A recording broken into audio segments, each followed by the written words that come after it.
short-term retreat, Dhamma talk number 13.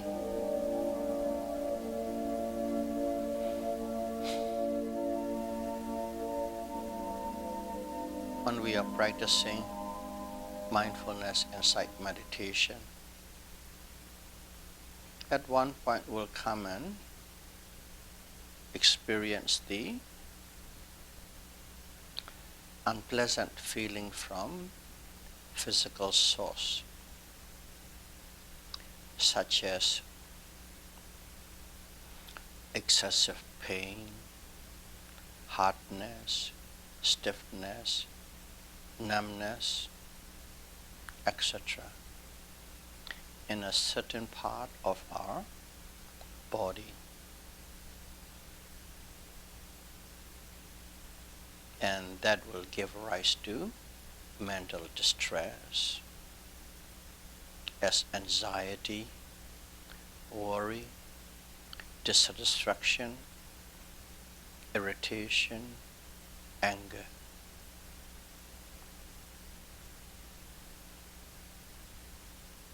And that's how mental suffering adds up.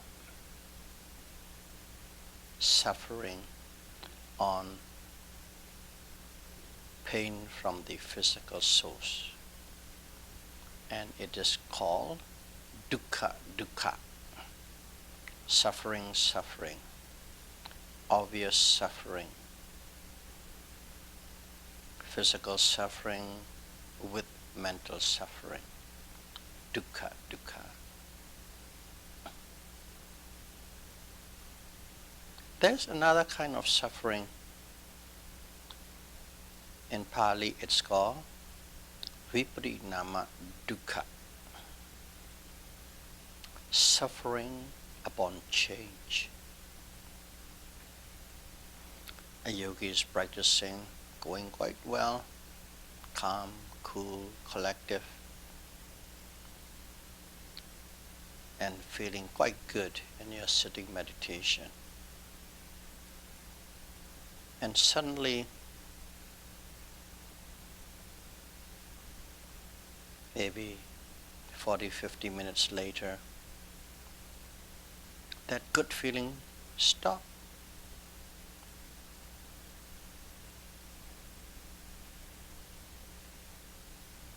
That feeling good stops. And painful feeling arises. Switch, a sudden switch on a dime. And at that point the yogi is not happy with the state of change or changing in condition from good to bad. So that kind of suffering is called suffering upon change. Vipassana dukkha.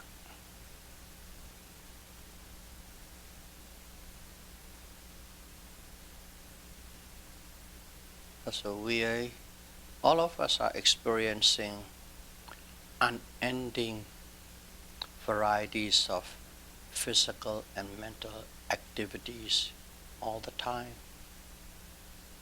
Just reflect. Every moment there's always something physical or mental activities, and they are changing and changing. And they are changing based on the condition at a very fast pace, from one thought to another, from one action to another, speech to deed to thought, at a very high speed.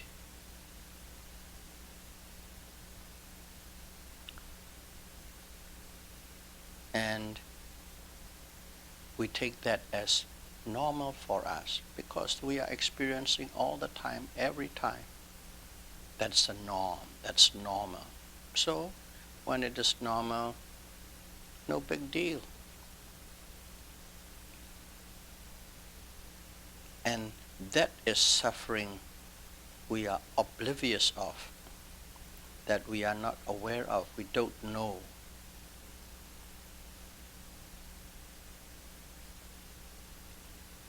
And that is called suffering upon formation. Suffering upon formation. Sankhara dukkha. And one requires fairly good practice of mindfulness insight meditation to understand that kind of suffering, because we have already taken that as a normal. So we would never know if we don't go into mindfulness insight practice. So there are three kinds of suffering. One is obvious, dukkha dukkha. Mental anxiety on top of physical source pain. The other one is dissatisfaction due to change of condition. And the third one is suffering upon formation, sankhara, mental formation.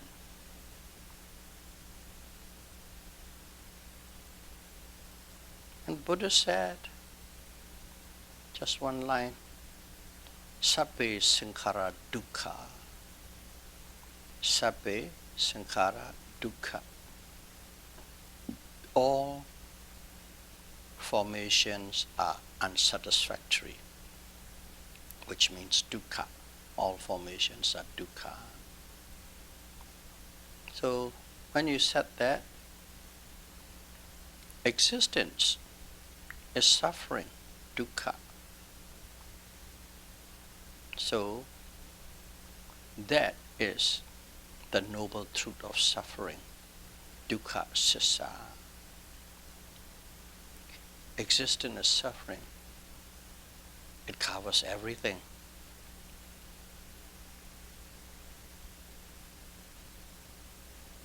That's why it is called the noble truth of suffering. Mind and matter is dukkha. Existence is dukkha. Feelings are dukkha. Everything is dukkha. That's called dukkha sissa. The first of the Four Noble Truths. And all activities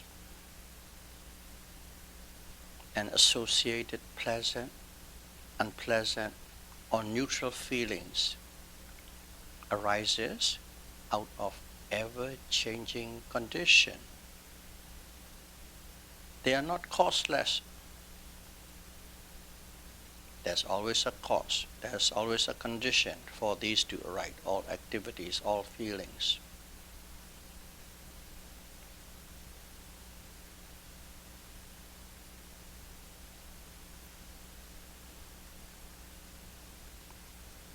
So,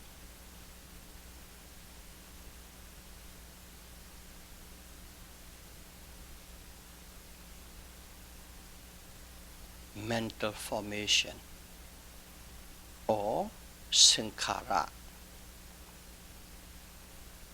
or formation of karma or volitional activities. These are many different names given, translated to the same thing. The word is sankhara. That's why sankhara, mental formation, is dukkha. So, I'm just repeating the definition of these things. Let's review it. Let's look into what we just said. Mental contact, phassa. Mental contact is the cause, feeling is the effect. Okay. Phassa picchaya vedana. Mental contact is the cause, feeling is the effect. And at the same time, we already know all feelings are suffering.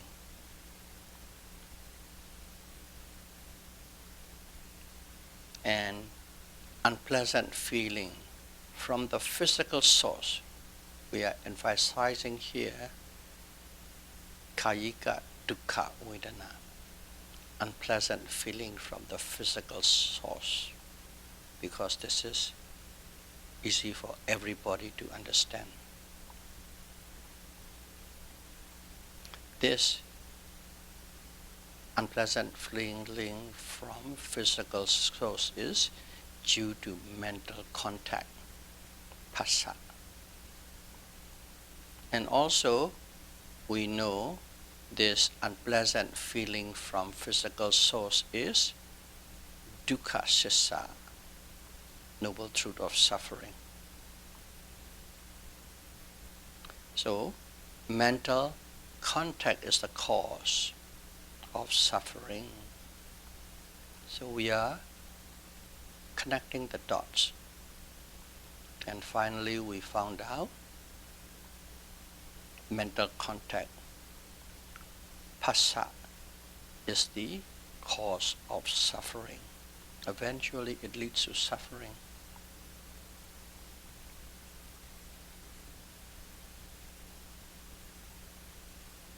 Therefore, contact or mental contact is in fact the noble truth of the origin of suffering. If contact is the cause of suffering, then that contact is the second noble truth, the noble truth of the origin of suffering, samudaya sissa. To see this clearly, you have to connect the dots. And Abhidhamma, it's stated, mind and body, mind and matter is dukkha sissa, noble truth of suffering.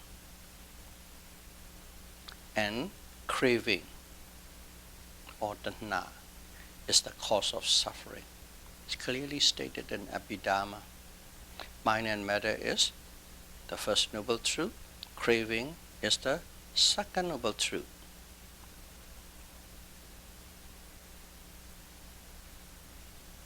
So, craving is the noble truth of the cause of the origin of suffering.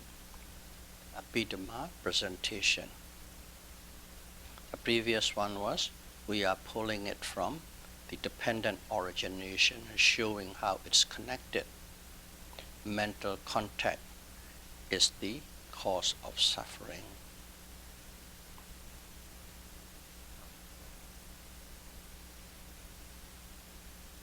So, still, we are in a little bit of we are still right in the thick of the theory.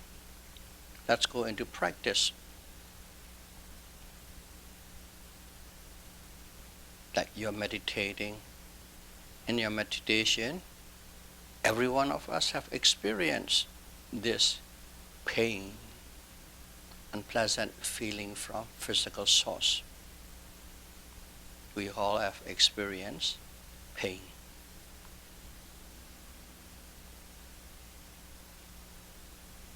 That is the noble truth of suffering.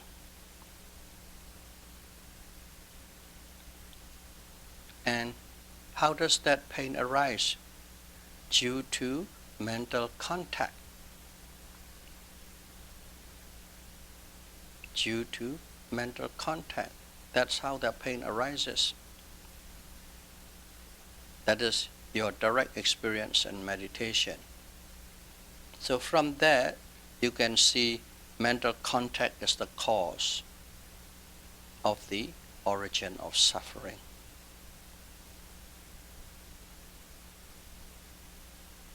That is how a yogi discerns the truth of suffering and the truth of the cause of suffering. The first noble truth and second noble truth. You are simply experiencing in your meditation, but that's how it is happening. To explain your experience, You have to draw in the theory, connect the dots, and show you piece by piece. All that you are thinking about is, oh, I am in pain in meditation.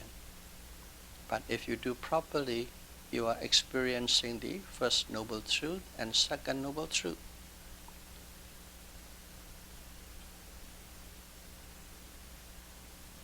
Mental contact in Pali is called phassa.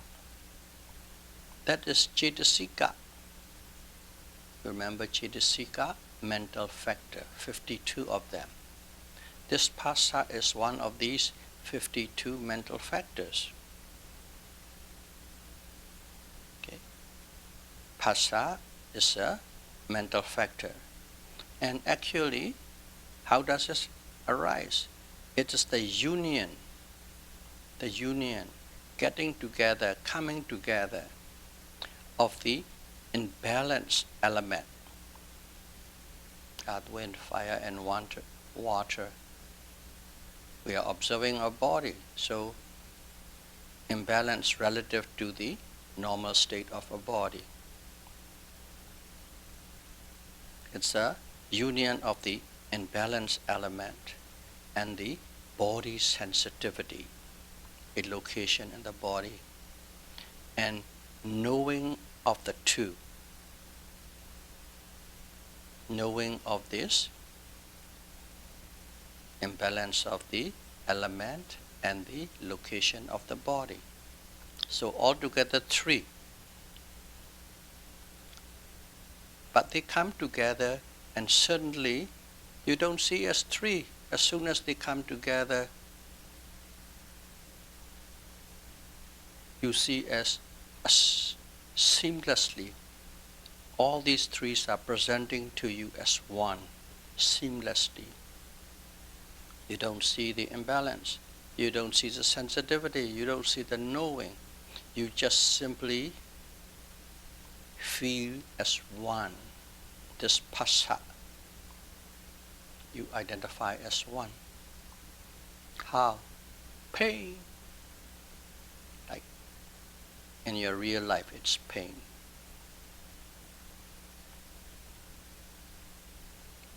So, imbalanced element, whether earth or wind or fire, that is rupa, materiality, and sensitivity is materiality, rupa, and knowing is mentality, nama. Okay. These 3, they each have their own characteristics. They have their own characteristics, they have their own function, and they have their own manifestation.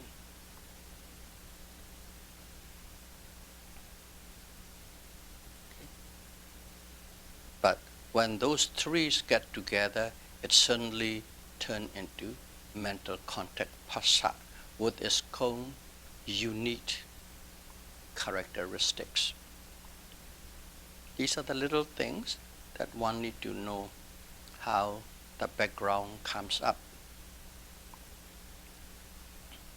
And we always say phassa paccaya vedana, independent origination. Due to mental contact, feeling arises. Short and brief. Actually, it is the condensed version of the line called samphassa paccaya vedana. Samphassa, not just phassa, it's called samphassa paccaya vedana. Phassa paccaya vedana is condensed version. Full version is samphassa paccaya vedana. Here, sam, S-A-M, sam, means union or together. The meaning of sam is union or together. And phassa is the contact of the 3 mental factors. So it means union or joining together of the three mental factors, sampassa. Union or joining together of the three mental factors. So these three, I'll just keep on calling these three, you know what they are. These three come together at a body sensitivity or the door. In other words, a location in our body, and that location is called body sensitivity. And also there's another name, it's called the door. Because all those three get in through that door. Or all those three get together at the location of this sensitive spot on the body. They always have a meeting place. So there are 6 meeting places for these to join. In your body, there are 6 meeting places. Okay, I will explain one at a time. The union or getting together of the visible object and the eye sensitivity. Eye sensitivity is retina and attention. 3. They get together at the eye door. That is one way of getting together. Another one is union of the sound wave. Ear sensitivity, which is eardrum, ear hairs, antenna, and attention meet at the ear door. The third one, union of taste, taste buds, and attention meet at the tongue door. The next one is union of tangible objects, body sensitivity, and attention meet at the body door. Those 5 are all physical objects. And the 6th one is union of the mental objects. Mental objects in brief means things of past and future. That's a mental object. Whatever you think, things of past and future, you can call it mental object. Another word is called Dhamma Ramana, Dhamma object. One and the same. Mental object, Dhamma object, things of past and future. That's mental object in brief. Union of mental object and the mind sensitivity. Okay. Mind sensitivity. Where's the mind sensitivity? And in Pali it's called Hadaya Vattu. It's the heart base. Heart base.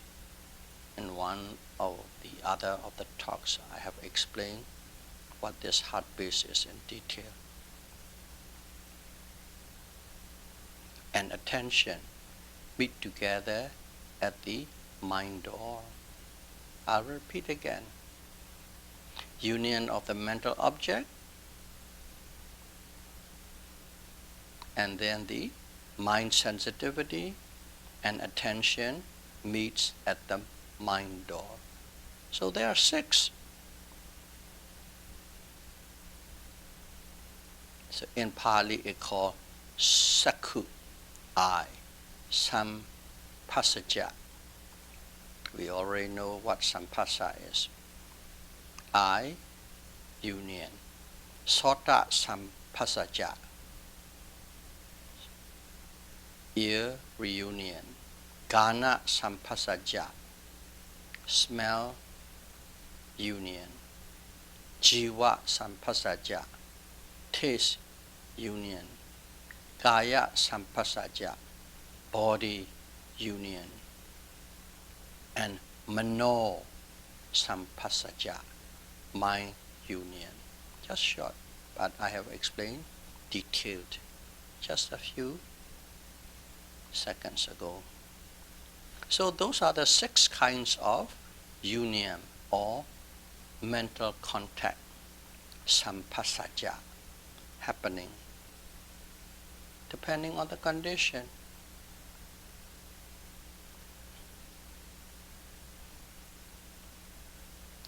So mental contact from the body source. As an example, fire come in contact with your skin and there's a tension. That is called mental contact from the body source. It causes unpleasant feeling. Depending on the condition, it be a pleasant feeling or even neutral feeling. Regardless, mental contact from the body source causes pleasant, unpleasant, and neutral feeling. And we already know all feelings, all kinds of feelings are suffering, dukkha.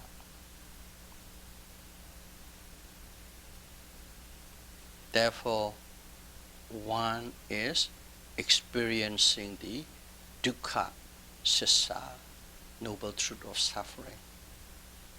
That's it. There's a mental contact, there's a feeling, and you are experiencing the noble truth of suffering.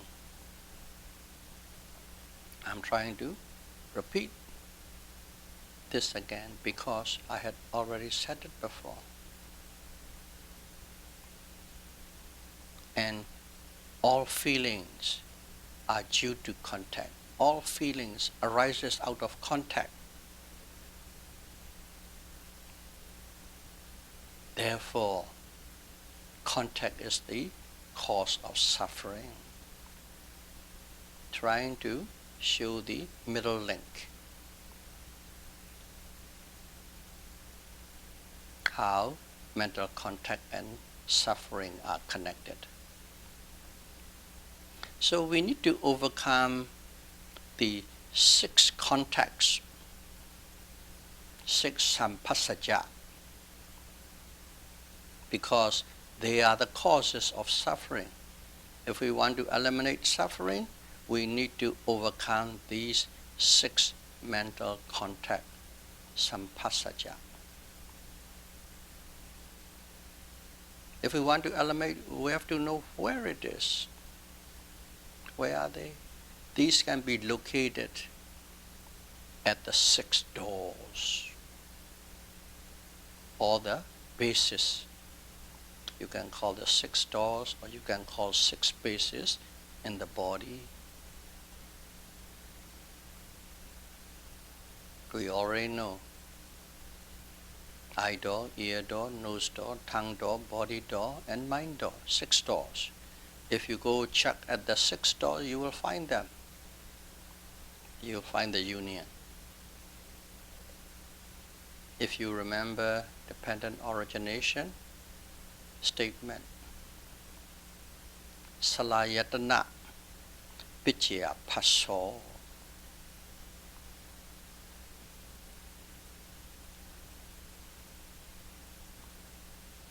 Six object produce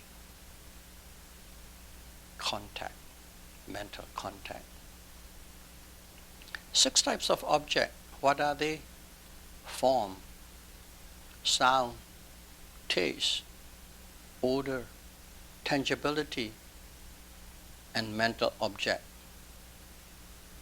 That's our 6 types of object. The first 5 is rupa, materiality.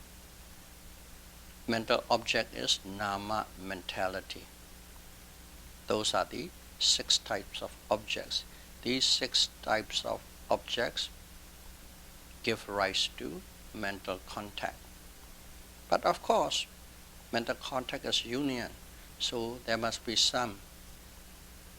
But the key is the objects. And what are the other one? 6 sensitivities or 6 doors. We know what they are. They are the internal base, and they are materiality, rupa. Retina is a rupa. Eardrum is a rupa. Body is a rupa, materiality. So 6 sensitivities or 6 doors are internal bases. The 6 objects are external. 5 material, 1 mental.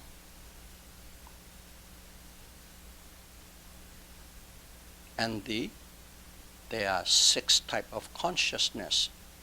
They are nama, mentality. So 6, 6, 6, 18. 6 objects, 6 sensitivity, and 6 types of consciousness, altogether 18. When corresponding objects, sensitivity, and consciousness come together, it gives rise to feeling. Comes together means become mental contact, phassa. As soon as there's a contact, there's a feeling. Phassa vichaya vedana.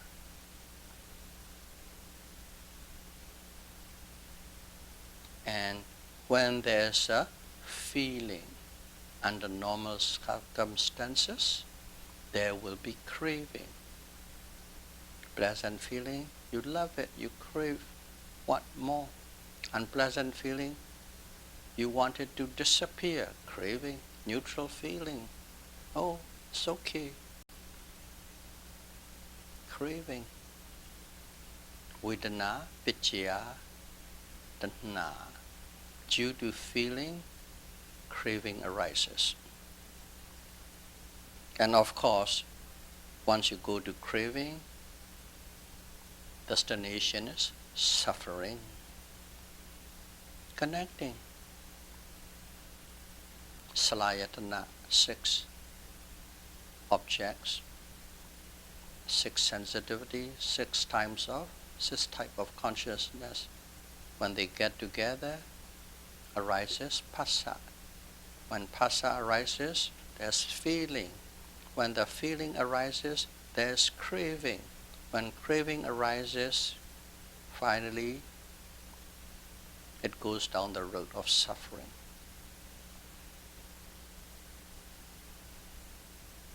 Therefore, to eradicate suffering, one must eradicate the feeling. To eradicate the feeling, one must eradicate the mental contact. See? Again, mental contact and suffering. One must eradicate the mental contact.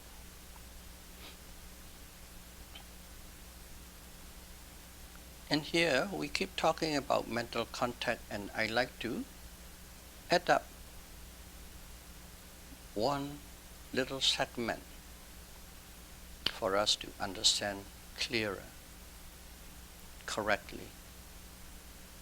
Imbalanced elements occur in the body. Okay?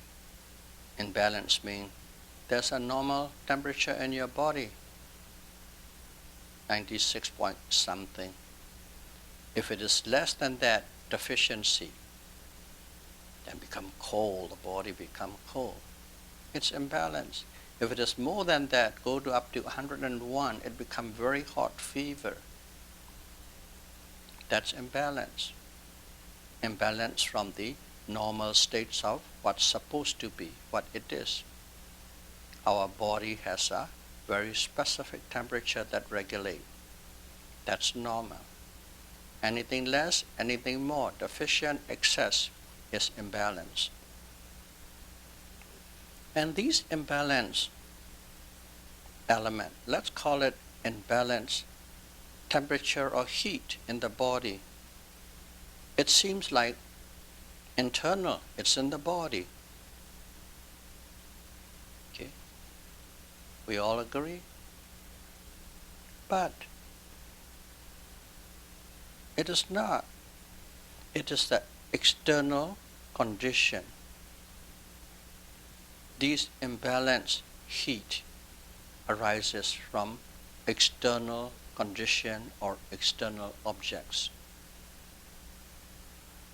Okay, might sound a little bit confusing.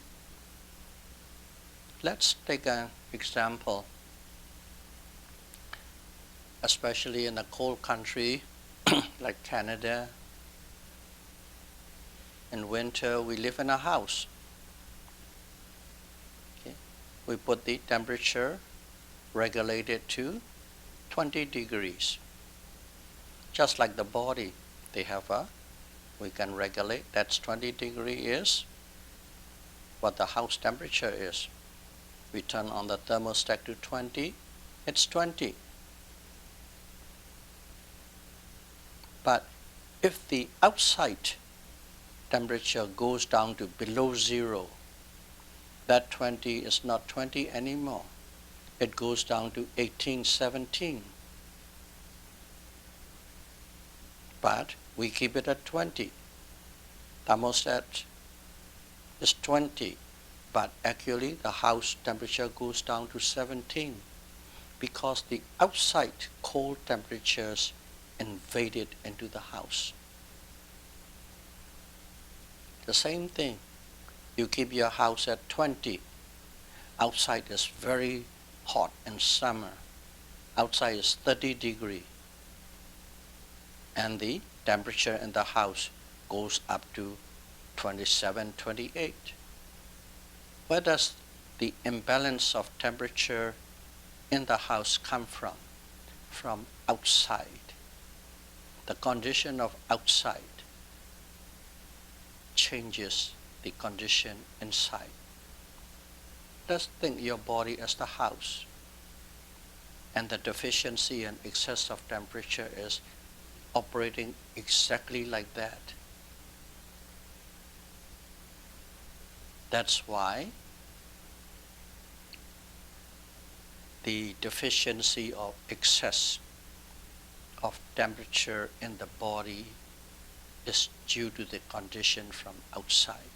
The key condition, of course, whenever there's something, there are many causes.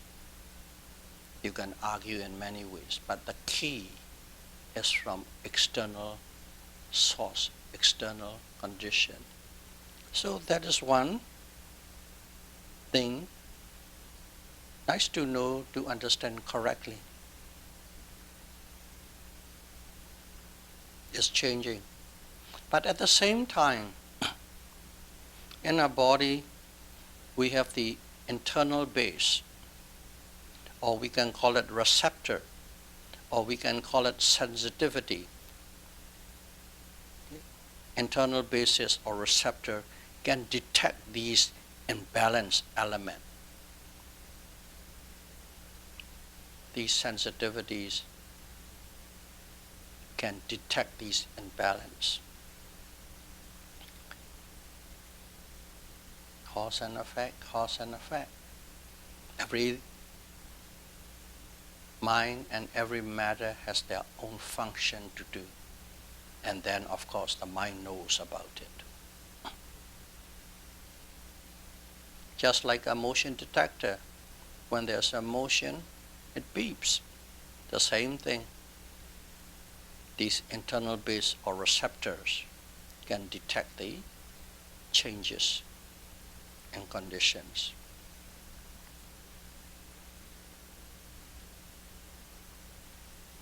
So in practice, when there's an imbalanced heat, we must note, and we must know as heat. heat, heat, heat. That means when there's a imbalance in heat, we know and we note. We note and we know there's heat. What it means is we know there is an external object. Heat is external object. Maybe the sun, maybe the fire, maybe the candle. And that is coming in contact with the internal object, body sensitivity. Let's say your hand is very close to the candlelight. The heat come in touch with the skin on your hand. Not directly touching, but close enough so that you can feel the heat wave. External object, heat from the candle, come in contact with the internal object, body sensitivity, your skin, close enough to feel the heat wave.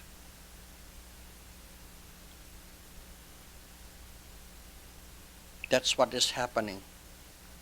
And if you are a keen and constant observation, will witness also the disappearance of heat. Because you won't stay there. Condition change, you pull your hands up away from the candle. At that time, you can sense the heat disappear. That's what mindfulness is. Knowing every situation, every condition, and every changes. Every arising and every passing away.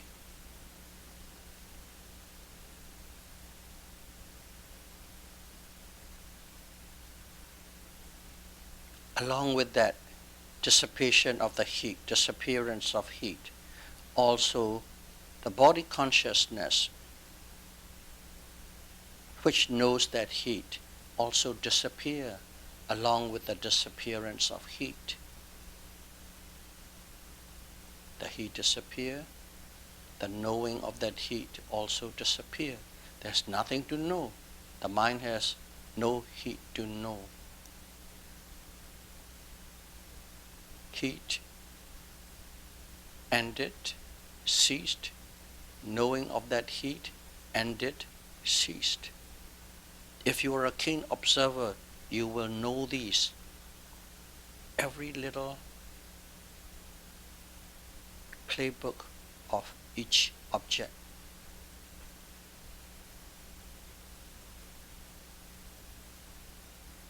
Knowing the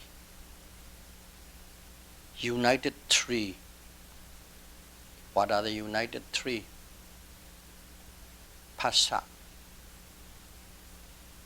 External object, internal sensitivity, and knowing. Three. Knowing these three separately, not as one mental contact, not as pain, not as unpleasant. Knowing these things separately is cultivating insight. If you know these three separately at that moment, at that point, you are cultivating insight into the nature of mind and matter.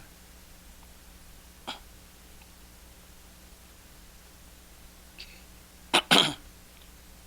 Well, here we have a little time, so I'll explain how in meditation one can see or feel or sense this united phassa, mental contact, separately, not as three as one, but three as three.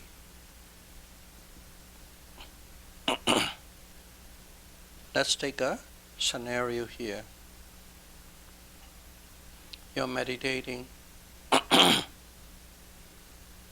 and then suddenly pain arises.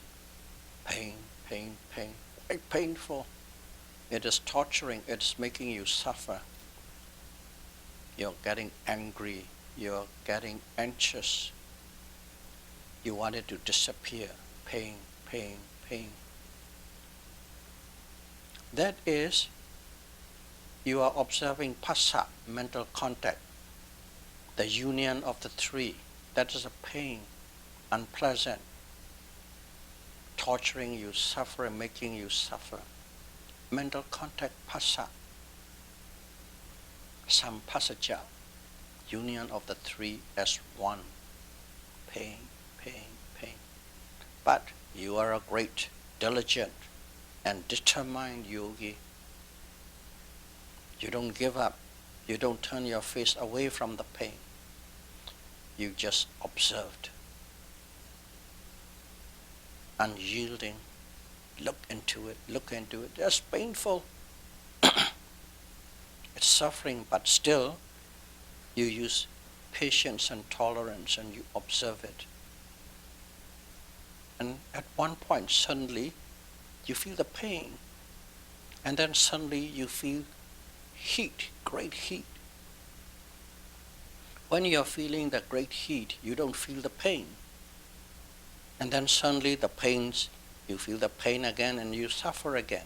And suddenly you feel the heat going back and forth, back and forth. But whenever you feel heat, you don't feel like you are being tortured. Pain, heat, heat, pain, pain, heat. Going back and forth. The mind knows both. They are separate. Pain with suffering, heat with no suffering, because heat is not torturing you.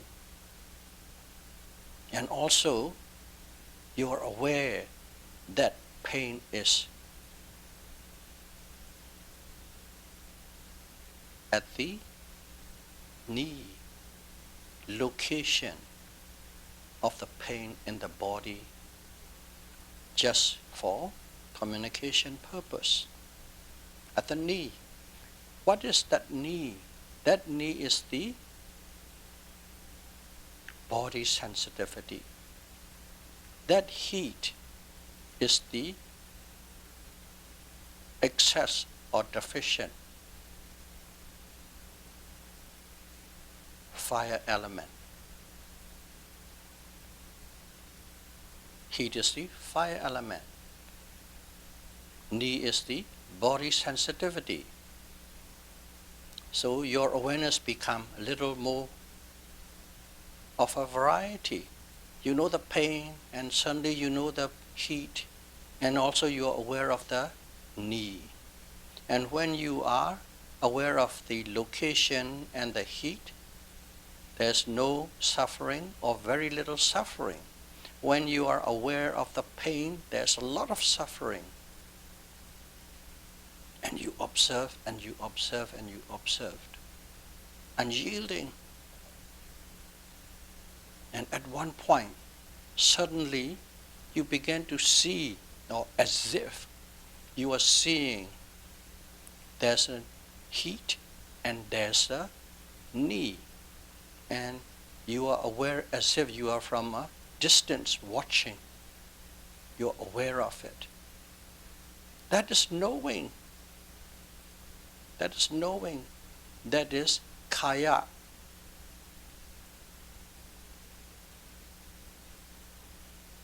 Body, soul, consciousness. That knowings, you know it knowing separately. Heat, you know it separately. Knees, you know it separately. They are not jumbled up. Very sharp, very quick. When your concentration is strong, you see these heat, you see the pain, you see the knowing, you sense a knowing, as if you're watching from a distance. And when the concentration becomes less and less, it goes right back into pain. The pain, you can take it as a mental contact, presenting the three presenting as one. When your mindfulness is strong and concentration is strong, you start seeing the heat separately, knees separately, and knowing separately. There you go. At that point, there is no sampasaja, there is no mental contact. You are seeing, you are feeling, you are sensing them separately. You are experiencing directly. That is how you can eradicate the mental contact. Strong, powerful mindfulness and concentration.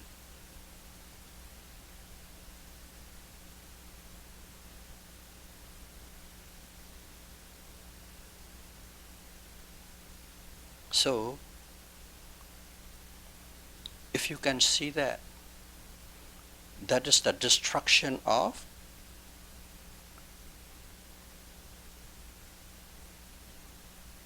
unpleasant feeling arising from the union of the three. Kaya sampasaja, heat, location need, and knowing together, mental contact. But when you see that way, you suddenly destroy that mental contact. Because they are not together, they cannot present to your awareness together. You probe them and know them individually. You destroy the mental contact. And if there is no mental contact, what happens? There's no feeling, no Vedana. No pleasant Vedana, no unpleasant Vedana, no neutral Vedana. You know as it is. You know heat as heat. You know sensitivity as sensitivity. You know there's a knowing, but there is no pleasant or unpleasant or neutral status at that moment. That means there's no feeling or sensation. And we know if there's no feeling, what happened?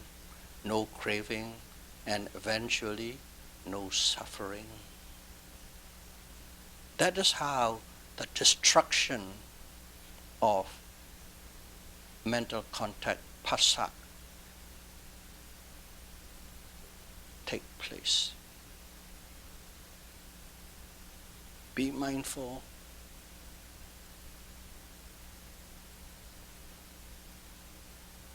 Produce strong concentration with mindfulness and see these three, the union, separately.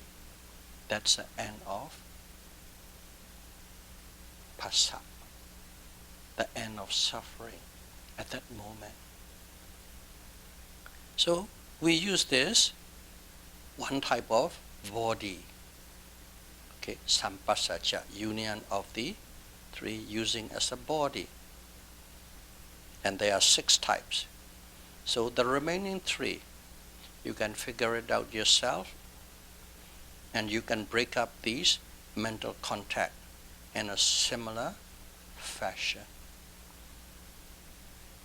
So may all of you be able to practice mindfulness insight meditation, understand these 18 elements and how they become 6 mental contact, theoretically and experientially, and may you be able to overcome suffering as soon as possible.